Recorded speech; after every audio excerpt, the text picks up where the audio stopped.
This week in Louisiana agriculture, Louisiana cotton growers learn the days of direct payments may soon come to an end. I'm A.J. Sabine here in Natchitoches Parish, where arson has destroyed this truck, as well as the home of a sheriff's deputy. How can you help? I'll tell you more coming up. Well, it's the peak of sweet potato harvest, but these tractors aren't digging a thing. I'm Kristen Oakes, and I'll tell you why coming up. Hi, I'm Avery Davidson. Thank you for joining us. Michael Dana has the week off. This will be a farm bill debate unlike any other. That's the word from the Vice President of the National Cotton Council. This week, Louisiana cotton growers learned that the National Cotton Council has a proposal for Congress to do away with direct payments and counter-cyclical payments and replace those programs with a government-subsidized shallow loss crop insurance program.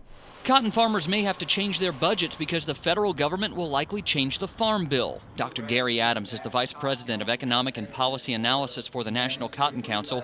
He's telling this group of cotton farmers and ag experts in Monroe about how his group would like to see Congress change the cotton portion of the farm bill.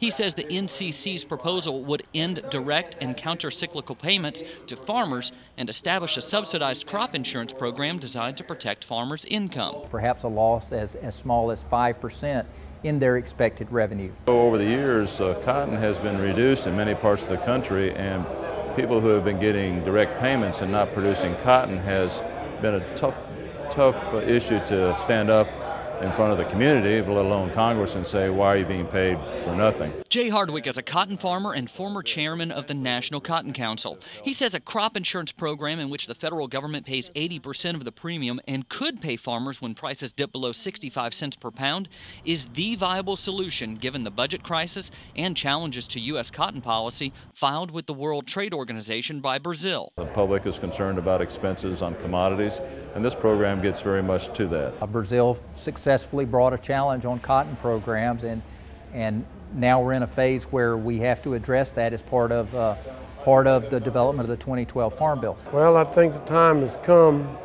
with the financial situation in the country that we have to make these changes. George LaCour grows cotton in Point Coupee Parish, but he knows what's going on in Washington, D.C. Because Congress has appointed a super committee to cut the federal budget by $1.5 trillion, that committee is very involved in all farm bill discussion, with very tight deadlines culminating with a plan by January 15th next year. Regardless, LaCour is hopeful. I think right now cotton has a bright future. $1 a pound cotton is $1 a pound cotton. Another concern growers have about this proposal is that it must first get approval from the USDA's Risk Management Agency. Louisiana Farm Bureau Associate Commodity Director Brian Breaux pointed out at that meeting that it sometimes takes the RMA years to approve new crop insurance programs. We'll have a follow-up to this story next week when LSU Ag Center economist Mike Selassie will join us on set to discuss this and other changes coming in the 2012 Farm Bill. 3 new free trade agreements could mean more Louisiana ag products will soon reach store shelves in Colombia, Panama, and South Korea. Louisiana Commissioner of Agriculture and Forestry Dr. Mike Strain also serves as president of the Southern United States Trade Association. Strain says the trade agreements approved by Congress last week will benefit farmers and ranchers in Louisiana and other southern states. Strain says the trade pacts could increase U.S. ag exports annually by $2.3 billion.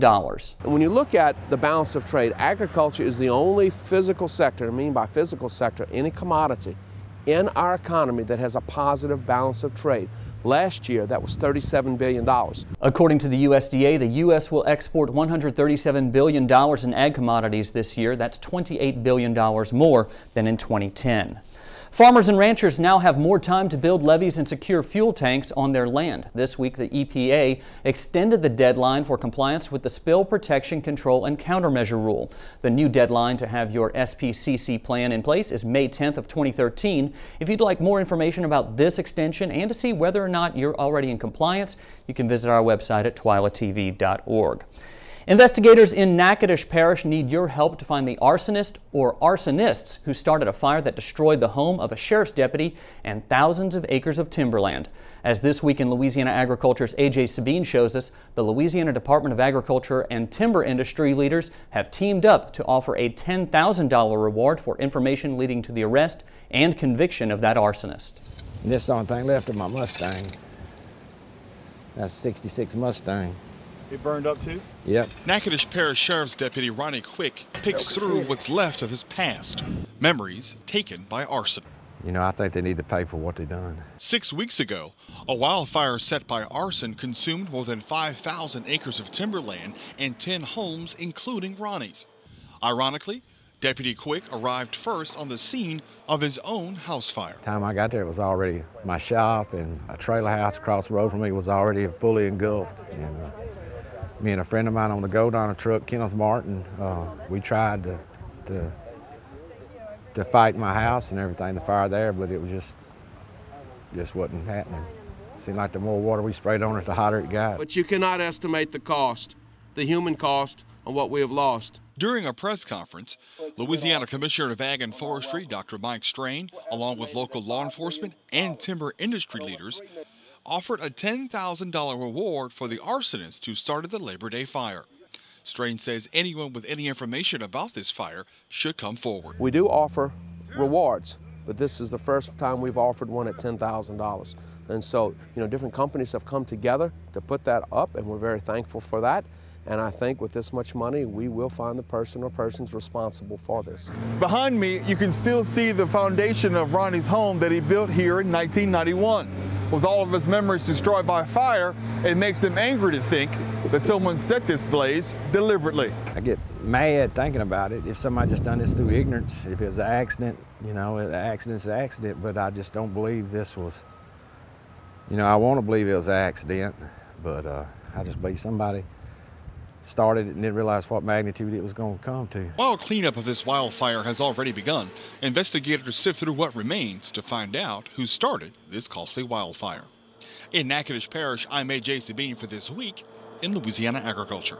LDAF agents estimate timber losses at $5 million. That's in addition to the $2 to $3 million in damage to homes and other property. If you have any information that could help investigators solve this arson, you can call the Department of Ag and Forestry's emergency hotline at 855-452-5323. That's toll free, or you can log on to our website, twilatv.org. Tropical storms, flooding, and widespread drought prompted the USDA to declare the entire state of Louisiana a disaster area. Ag Secretary Tom Vilsack says farmers in all 64 parishes could be eligible for disaster relief.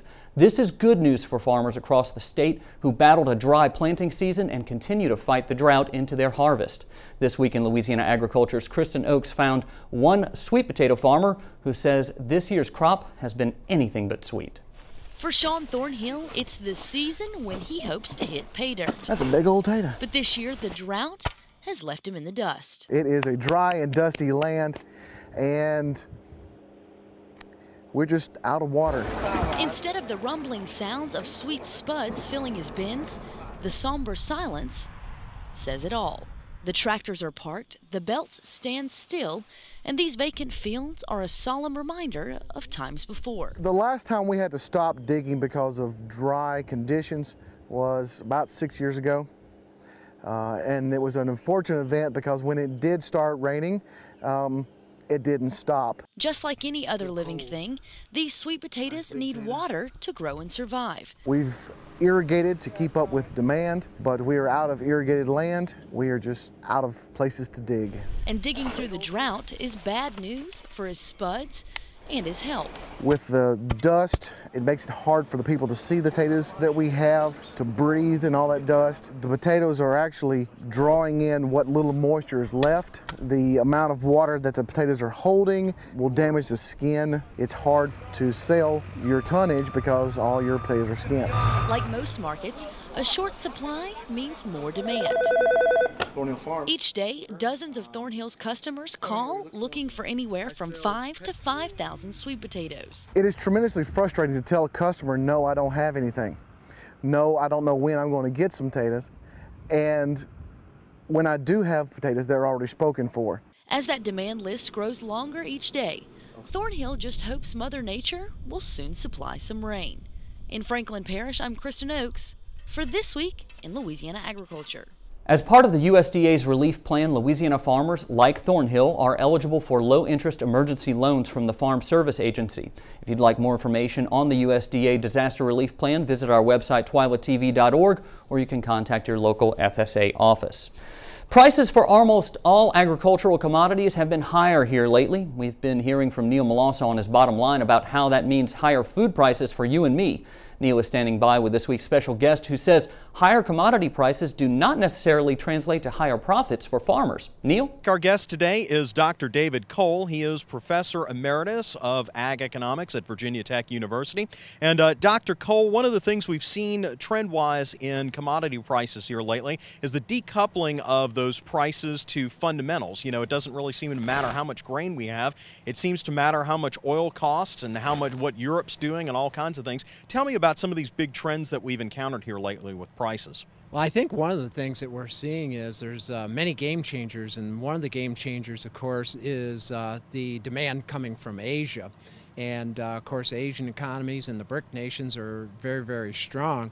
But another element that's really putting a lot of volatility into the agricultural prices is weather events that are hitting our major production areas. And, of course, when that happens, that knocks supply down. And then, of course, a lot of the hot money, in other words, it's floating around the world trying to get a quick return, gets in our commodity markets. And so this is where you'll see prices change 30, 40 cents in a day. And so you have this convergence of these elements that really creates tremendous volatility for our agricultural producers.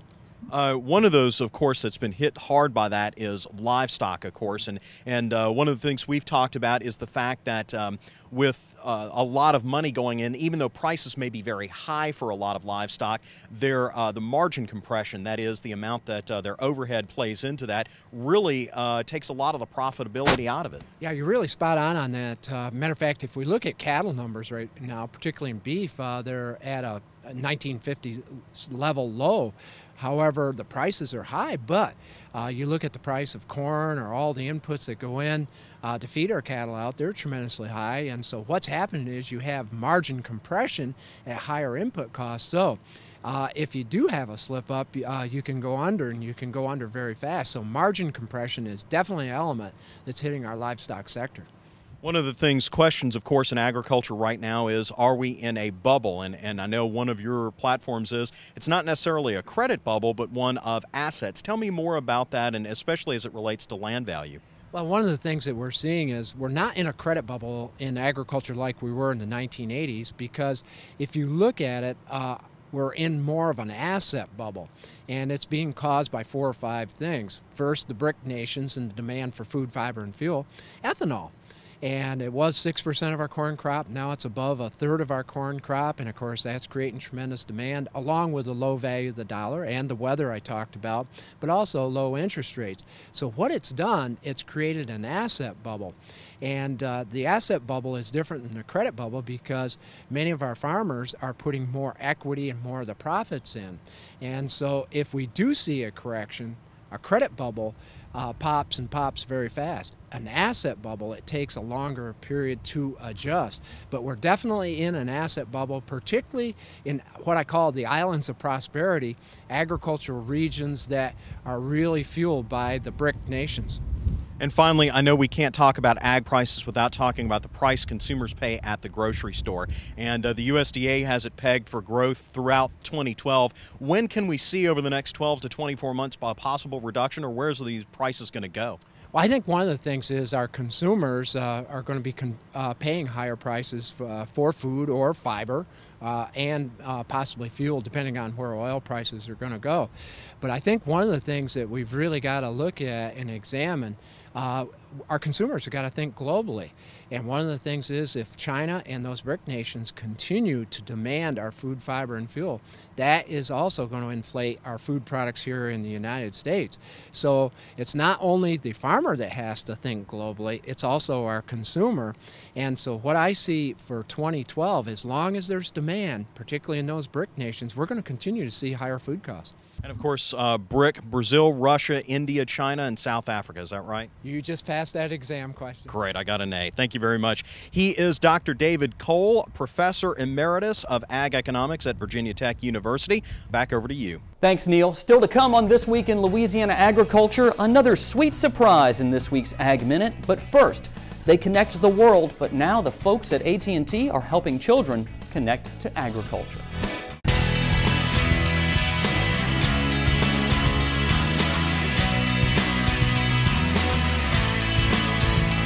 You know AT&T connects people around the world via telephone and internet. Now the telecom giant is helping Louisiana children connect to agriculture.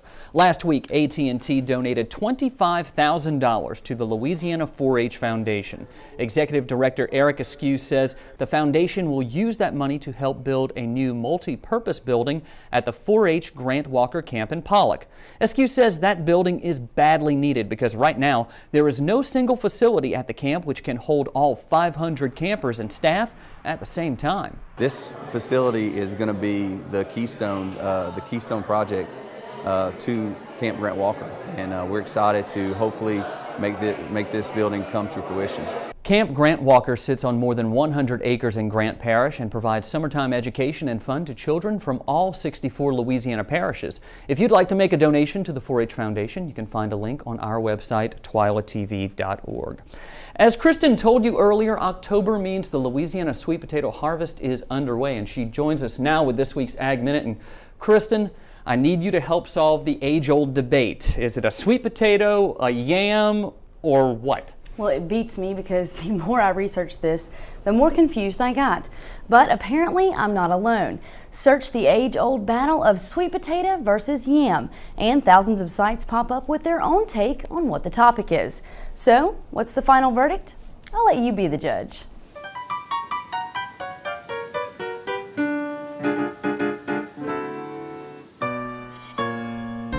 What's in a name? That which we would call a yam by any other name? Would it taste as sweet? Well, that depends on who you ask. Is it the yam or the sweet potato? For generations, folks have used the names interchangeably. Most people think a yam is a sweeter variety of the sweet potato grown in the South, but a true yam isn't even related. Yams are edible African roots, popular in the Caribbean and Latin America. Rough and scaly, real yams have a much higher sugar and moisture content, but strangely enough, sweet potatoes actually taste moister and sweeter than yams. With so many differences, where did all the confusion come from?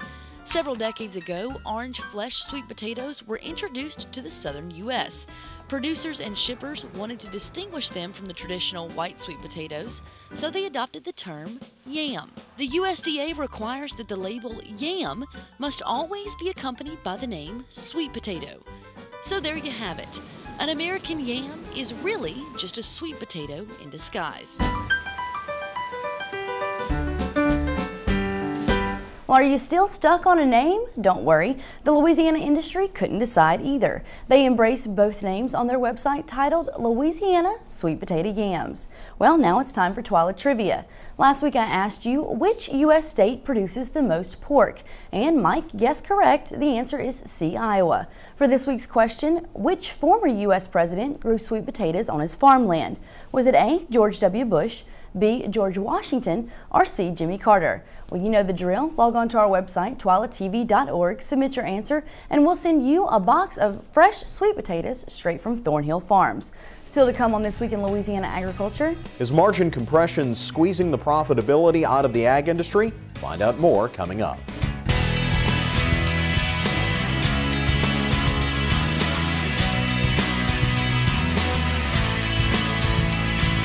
The relationship between rider and horse is special, and like any other meaningful relationship, it takes work. The LSU Ag Center teaches people like you and me how to become master horsemen.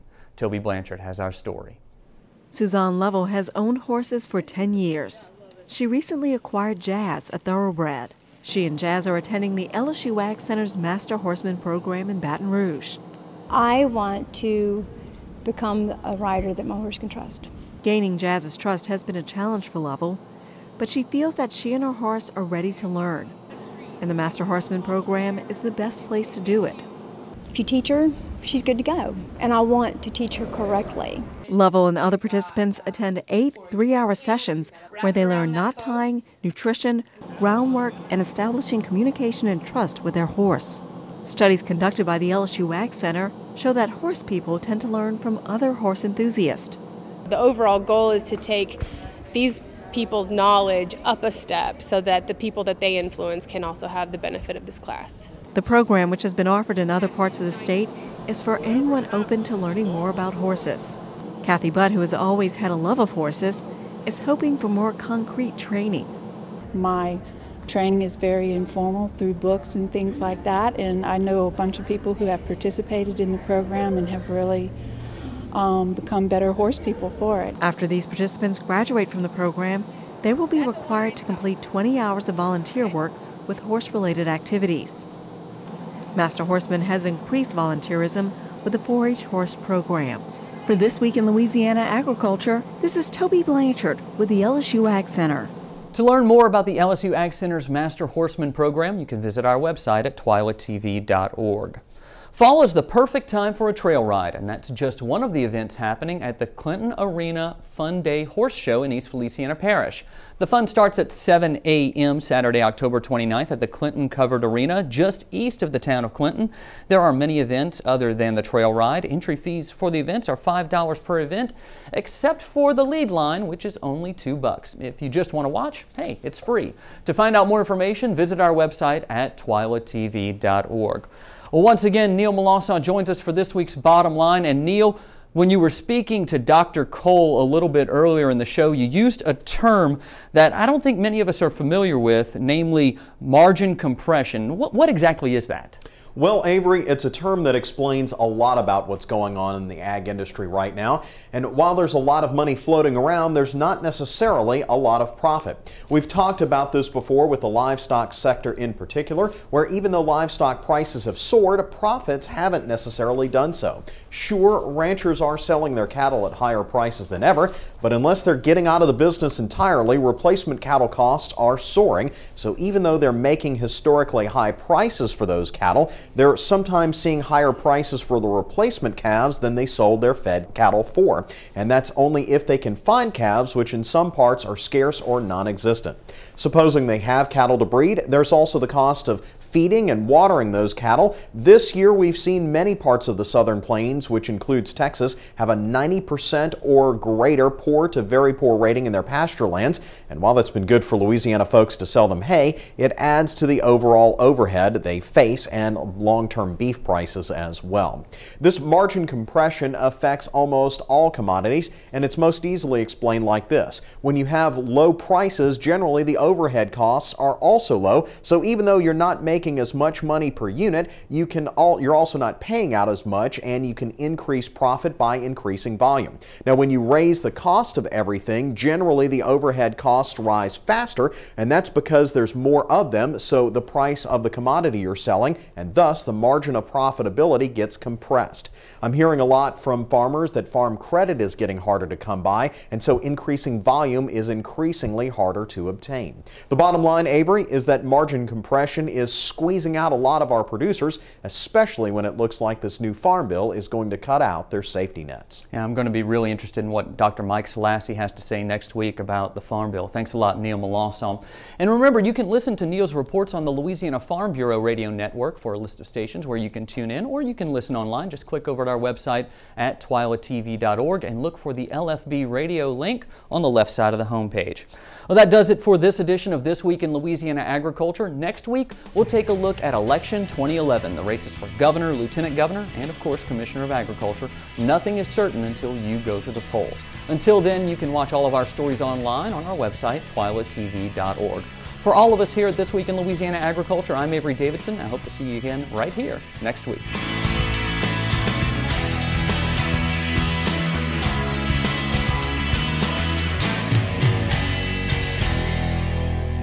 3 new free trade agreements could mean more Louisiana ag products will soon reach store shelves in Colombia, Panama, and South Korea. Louisiana Commissioner of Agriculture and Forestry Dr. Mike Strain also serves as president of the Southern United States Trade Association. Strain says the trade agreements approved by Congress last week will benefit farmers and ranchers in Louisiana and other southern states. Strain says the trade pacts could increase U.S. ag exports annually by $2.3 billion. When you look at the balance of trade, agriculture is the only physical sector, I mean by physical sector, any commodity in our economy that has a positive balance of trade. Last year, that was $37 billion. According to the USDA, the U.S. will export $137 billion in ag commodities this year. That's $28 billion more than in 2010.